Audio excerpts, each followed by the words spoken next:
a lot of people have made comments because I'm dyslexic, as are you, and so you have an understanding of what it takes to actually conquer that, and put it in its place and get something um, that's worthy of being read and published. So a lot of the stuff I get as feedback from that, and that's been really lovely, and it was a bit unexpected. I would often get parents of dyslexic children telling me that they find it really positive for them to have a role model that they can show their children to say, look, see, you can achieve and you can get, manage the dyslexia and become a published writer if you want. So, it's a bit like, an example to inspire the children, because I'm not sure what your experience was in school with dyslexia, but mine was pretty disastrous. In that era, dyslexia wasn't even recognised, let alone understood, and so it becomes a slow drip trauma that you live every day of your school life. So it really does a lot of damage to, a child's self-esteem, their belief in themselves, and so I think getting that feedback from parents and knowing that those parents cared enough and understood enough to be able to help their children, to get through it, and that I could be some small inspiration in that. I think that's been the greatest feedback. I know it's not really related to the story and, the book in itself, the nuts and bolts of the book. It's more about the writing the book. And I Oh think no, that's probably yeah. been. That's wonderful. And that makes total sense to me. As you know, I've written stories about dyslexic characters, and I've done that intentionally because when I was young, there were no stories. Like I was talking to, I think it was Kit recently, that there was like the pretty girl, and then there was the smart girl, and then there was, and that was it. Like you were either the pretty girl or you were the smart girl, and I was neither. I was the slightly mousy dyslexic girl who was not very smart, and they kept changing. Like it was the 80s and 90s when they kept changing the name of it because they didn't want, it was all PC terms, right? So you couldn't say dyslexia anymore. You had to say learning disability, and then you couldn't say that anymore. You had to say learning difference, and then you had to say, you know, different thing, and it just kept changing. Neurodivergent. Yeah, divergent, and all these like different Yeah, words kept yeah, coming up, and yeah, um, that was it. That did the opposite of I think what the intention was for me. It went, well, you're changing the words, obviously it's because there's something wrong with me and you don't want me to know that. So if you keep changing the words, you think I won't follow you, but I do, and I understand that there is something wrong with me, and that is the message you are telling me. So it had the yeah, opposite effect of just like owning that word, dyslexia, which actually I think, like as a dyslexic person, it's kind of perfect because it looks like a yeah. word that a dyslexic person would come up with. Like it's like it's such a weird That's word. Like true. like Yeah, that's this is, if absolutely I true. were I don't have if I any were issues gonna, with the word. yeah, no, Yeah, yeah, and and I I'm own it fine now with being too. called. Yeah. Yeah, yeah. It doesn't bother me at all. But No. yeah, I mean, and that's interesting actually, Joe, that in the different eras, how Mm-hmm. those who were enduring dyslexia, the different sort of influences that they had to cope with in order to, and effective behaviours of others that they had to then add to their coping abilities, to get through Mm-hmm. dyslexia. And it is something, I don't know, it was something that was incredibly damaging, I think, for me. Because I actually can remember I was probably about 30 before I realised I was actually quite intelligent. So effective was the brainwashing of being dumb throughout my schooling that it took that long before I went, you know what, I think underneath here I actually am a reasonably intelligent person. So that's how long it took. And I think that's quite telling. And from there, it's been a long process to kind of unpick the damage, which was just with just the dyslexia. It wasn't psychological No, of damage from course not. anything else. It was just the Hmm. dyslexia. But uh, yeah, so, and I think for me, that's why I'd never actually even considered self-publishing. Because of dyslexia, I needed to know that I wrote well enough that my stories were considered publishable and that someone, wanted to pay me for them. That's how I knew I'd overcome all the actual English language issues, I suppose. So I never considered, anyone can publish a book. This was my thinking. I'm not saying it's right or wrong. Anyone can go and publish a book. Anyone can pay to publish their book. But to me, went nowhere near telling me that I was good enough to have a book published. So there was two different things happening there in my I head, and I think that totally, stems I from for those who are listening and not watching me, I am totally just like this. You are speaking my language. I've been talking about this a lot, and everybody has sort of challenged me to kind of unpack why I haven't. Like, it's been 30 years. So I first put my novel in somebody's hands when I was 14 years old. So you can do the math. It's been 30 years. And I got some good feedback, but I've had that, like, that's a huge experience. I know enough to know that putting, like, not the slush pile. An editor at Scholastic Books, I put my manuscript in her hand, and she read it, and she gave me personal feedback. I was 14. That's huge. That's like 1%. oh, Like, absolutely, yeah, that's it's enormous. insane. Yeah, But I have not gotten over the line. So I've not gotten published. 30 yeah, years, I've been at, you know, dancing around that level. And yeah. why didn't I just like go into, like, when self-publishing became a thing, because it wasn't a thing when I was 14, but when that became a thing in the 2000s, why didn't I go do that? And you are saying exactly the thing. I need somebody else to say you're Yeah. good enough. You're good enough, Yeah, and the because only the person that can do lessons that, I learned was not that I wasn't. yeah, yeah, that's exactly right.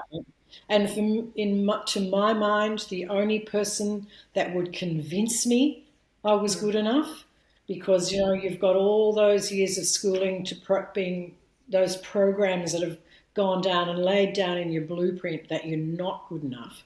Um, so the only person that could convince me was a traditional publisher saying, we want to make you an offer, sign here, and here's your advance, let's get your book going, and seeing it on the shelf. Those were the only things that could ever convince me.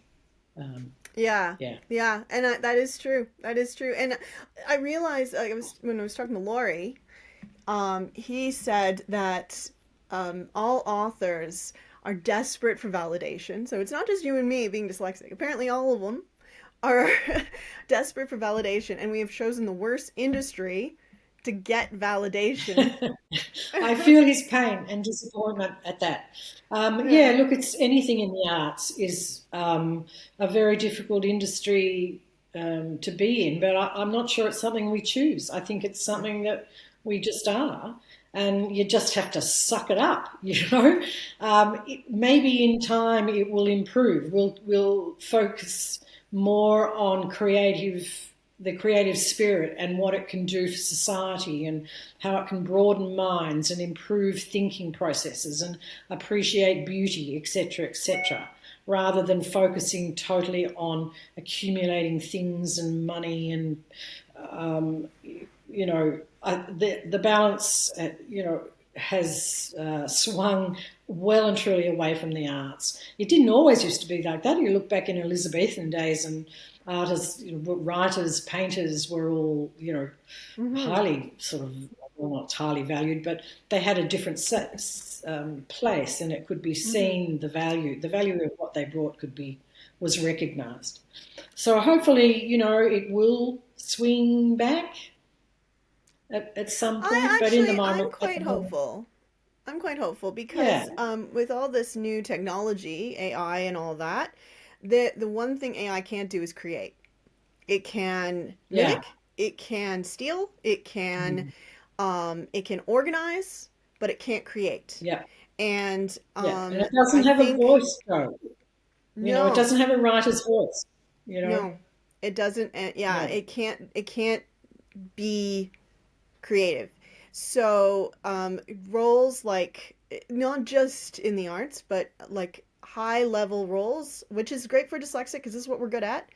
Um, like creative problem solving, as well as creating art in the traditional sense, writing, storytelling. These things cannot be duplicated by a machine. So the more and more the machine does, in theory, the more and more we'll value the things that the machine can't do. I mean, we've seen this to a degree with return to handmade craft and homemade things.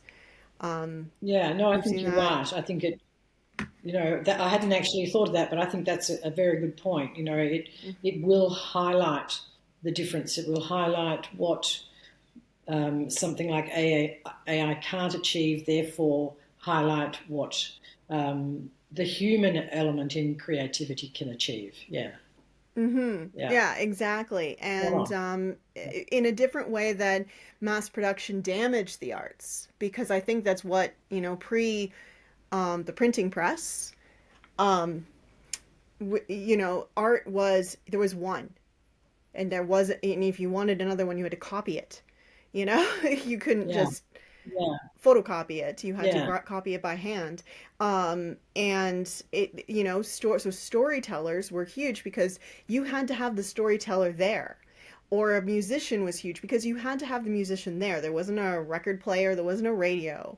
So the more we made art accessible, easier for everybody to get, I think that is what consequently, I don't think that was a bad thing, and it was good because art for the elite is not good either. But what happened yeah, was people stopped valuing it because why should I pay for yeah, Spotify when I can get it for free and just listen to a couple ads? Why should I? yeah. And Um, yeah. again, yeah, another very valid point, I think, and it's not dissimilar to what's happened to the publishing industry and writers with regards to other methods of publishing. Um, I think, if I'm going to be really blunt about this, there are Go ahead. many books that have been self published or whatever other term you want to um, attribute to them, anything outside of the traditional publishing industry that have been published by other means. So many of them, you know, Blind Freddie could tell you they should not have been published. So, they will just collect dust in your garage. I think by the fact that so many people, anybody effectively can publish a book regardless of its standard, regardless of its interest, regardless of the person's experience behind it, the message behind it, whatever, has just flooded the market with these types of products, these items, and that has also diminished the value of the book. And that's spread through to then diminishing the value of the writer. Anybody can call themselves a writer. What kind of a writer, the value you are as a writer is, a completely different thing. But I think, dispersing, like you say about streaming music and any kind of art form, I think does reduce its values, and I think the book is part of another example of that. It tell us a little bit about when you, like, before you were a writer. I know that you had a whole other career as a nurse, and that is Yeah, um, Okay. That is Yeah, I probably had a whole really other life, a whole other life. a Wow. whole other Okay. life, you know? Yeah, completely different life. And I don't use that at all loosely. Um, Hmm. that's exactly exactly what it was. Wow. Completely different life. So yeah, I had the mortgage, the husband, the kids, the nursing career. I used to work in anaesthetics, so I was an anaesthetic nurse, which also encompasses not just theatre work with anaesthetics, helping the anaesthetist, but also in the recovery room post surgery. So yeah, I did that for decades. It never felt like a particularly good fit. I enjoyed it. It was interesting, but it felt like something I needed to do in order to have the mortgage and the kids and, you know, educate them and blah, blah, blah, blah, all the costs that are involved there. It was more, something like that. Um, I wanted to write when I was in my 20s, in my early 20s, but I had dyslexia. I couldn't spell. So it was like, how can you possibly want to be a writer? You can't spell. So, and you have very limited life experience in your early 20s. So I really crushed that desire. That was actually very difficult. I still remember how difficult it was to this day to put that desire down. It hit me again in my early 40s, the desire to write, again, really strong. And I knew I didn't have the what it would take to put it down again. I knew I had to abide it. And by that time, computers had arrived. So, and they've been a huge bonus for a dyslexic such as myself. I was able to learn at my own pace without judgment. And, away we went. But it still took another 20 years to get published. In that time, though, life changes. Your children grow up and relationships don't necessarily last. So, here I am 20 odd years down the track, no longer with the mortgages and the kids and the anaesthetics. I'm now very, very, very different. My life there's not one aspect that is the same, except that I still have two children out there, but they're adult children. They're grown and they have lives of their own. And I write every day. Writing is what I do now. But yeah, so it's been a long road. I sometimes wonder if I'd known then what I know now and what it's taken, and essentially the price of it. Would I have still done it? And eventually, of course, it's like, well, you don't really have a choice. It's like what we were saying before. You don't choose to be a writer or an artist or what have you, do you? It kind of chooses you, Mm-hmm. and to not do it is probably a bit foolish. You're not exploring and you're not being curious and you're not trying to, have different perspectives on things and do things that give you pleasure and joy. So, yeah, that's it. There you go. There's the story. That's a lovely story. I've got a hypothetical. If you, Serena, could sit down with 20-something-year-old Serena and 40-something-year-old Serena and all have a a vodka or a cup of tea or a cup of coffee or whatever you're drinking, what would you say to them? What would you, if they said to you, I'm struggling with, I've got this passion for writing, and for all the reasons you've mentioned, I don't think I should follow this passion. You've got the 40-year-old you that said, I can't put it down again, I got to do it. And you got the 20-year-old you that pushed it down and everything that took. What do you say to those two women? Mm, mm. Well, I think the 40-year-old woman, I would say, yeah, she made the right choice. Um, the 20-year-old woman, I think she made the wrong choice, but she made it for the right reasons. Um, Mm, uh, Yeah, look, I would probably say to her, don't put it down. It's going to be tough, but don't put it down. Yeah. I would very much have liked to have been in this position 20 years earlier, where I knew I could have had a much longer, more diverse writing career. Obviously, um, you know, it's going to be limited by years. So yeah, so I would, but that's probably I'm probably being a bit selfish, a bit hard on the 20-year-old Serina because she didn't have computers, she didn't have any support. Um, yeah, and she was still hadn't worked out that she had a brain. She still had a dyslexic mentality of I can't, I can't, I can't. So I'm being a bit hard on her, but if someone could give her some support, if she could find someone that would actually go, you know what, you can do it, and if you need anything, I'm here, then maybe she would have made a different decision. But it would have been great if she'd been able to. Yeah.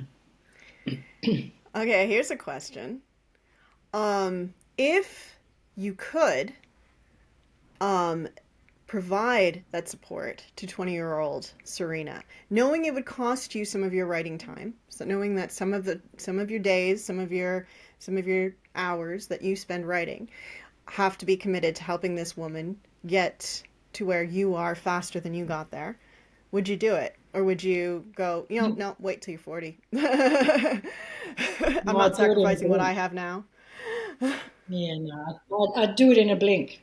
Yeah, I Mm, wouldn't even consider not doing it. Um, that that's person may lovely. still have to wait a little bit longer before life experience can catch up, and before their ability can get to the point where they can actually articulate that life experience and what it meant. I think that's a different journey. But certainly for writing ability, yeah, in a blink. Like I said, I've just been come off a co-writing project of someone who is dyslexic and ADHD, who doesn't have the ability to write, and I've just spent an enormous amount of time supporting him to a certain stage.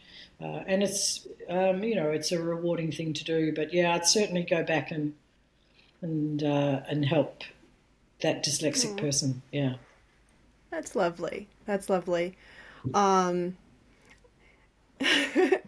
um, so why did 20-year-old Serena think I can go to school and train to become this specialized nurse, but she didn't think she could write a book?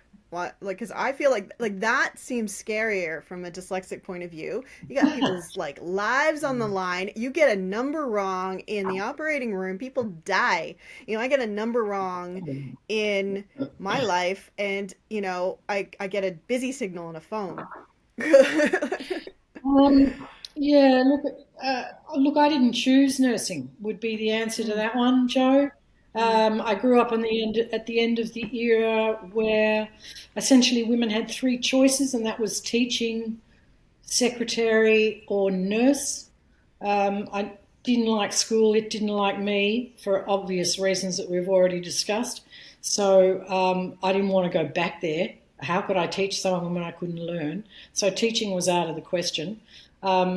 I certainly didn't want to sit at a typewriter, although I sort of do now. But I didn't want to type all day and with earphones in, just typing stuff. That just would have made me brain dead in a very short period of time. Um, my mother had always wanted to do nursing but hadn't had the opportunities to.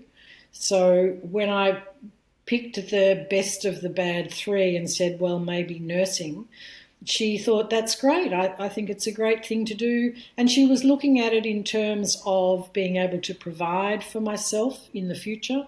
Nurses will always get work, they'll always get paid. So she was looking at it in practical senses of her times. Um, mm-hmm. so she enrolled me. The next thing I knew, I was being interviewed, and the next thing I knew, had started nursing. So it really wasn't something that I chose. And throughout the sort of the first, I don't know, 5 to 10 years, I suppose, I did try and break out and do, I always had creative hobbies, and um, I did try and sort of do other things, but it just didn't really come off. And then next thing you know, you're involved in a relationship, and you're getting married and you're thinking about kids, and life sweeps you away. So I was a bit of a passenger, I'm afraid. That's not anybody else's fault. I'm not blaming anyone.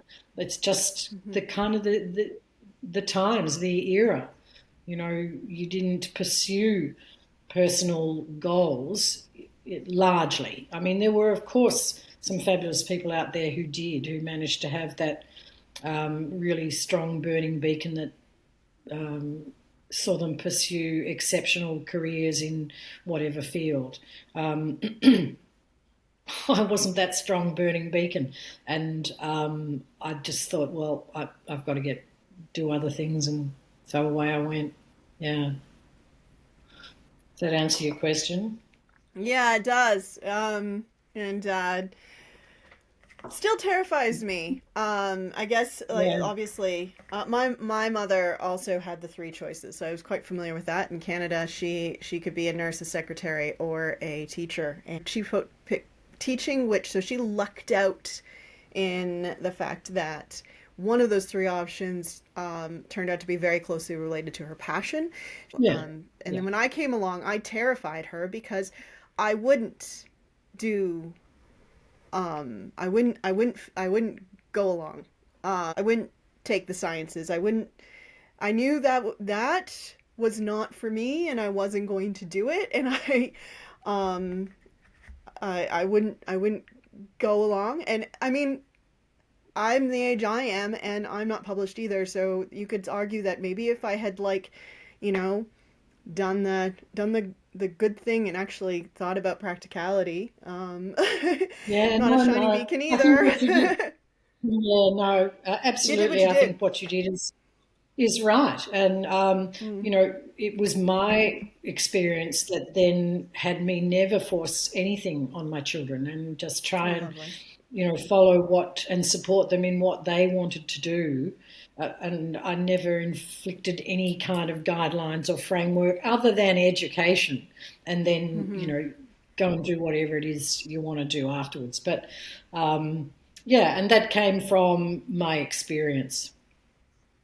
Look, it was not an easy experience either. You talk about feeling a level of trepidation, having people's lives in your hands and stuff like that. You're in a team, so there's not an individual responsibility. Yes, you can make an individual mistake, absolutely, but there's always a team around you. But I do remember, when I was going off, I trained at the Alfred in Melbourne, and I hated shift work. I hated night duty, and um, I do remember my boyfriend at the time driving me to a night shift, and I felt so sick in my stomach. I so didn't want to do it. I so didn't want to go there. And it was, looking back on it now, I know how strong my core being was telling me, stop, stop, don't do this, do something else, that I felt so sick I had to get him to pull over so I could throw up in the gutter. I Oh. just, seriously, it was such a mismatch. But there's no point, pondering that now, really. I mean, I recognise it, and I certainly give it more value than I did then. But, a bit like your mum, I'm really pleased to have finally been able to achieve something that I wanted to achieve, and that meant more to me individually. It gave me more joy and pleasure, and a feeling of contributing, and yeah. Well, it gives me hope as a fellow dyslexic and a fellow person on the journey. It gives me hope because um, being able to sit at the desk and write all day just sounds like a dream. Just sounds wonderful. Yeah, yeah, and That's it's a what I want. luxury that you I want to need be able to to do. remind yourself of. Yeah, you need to go, how Hmm. lucky am I to be doing this? It'd be really good if I could make a living out of it, but I'm lucky to be able to do it. Yeah, yeah. And you'll get there, Joe. That's the other Mm, thing about the desire, the passion and the drive to actually write. Um, the it's the long game. It's not a quick fix, and that's where I think a lot of people who write fall by the wayside. They tend to think that it'll happen much faster than it does, and so I suppose time weeds a few people out. But with you, it has not, and your determination has still as consistent today as it was, decades ago, and that is really the key thing. Yes, you need the ability, but you learn that as you're being determined. But the determination and drive to keep going every day, to keep doing it, to keep seeking opportunities, to keep believing even when you don't believe, all these sorts of things, that's the most important factor, I think, for thank you. Thank eventually you. being published. Yeah. You're Um,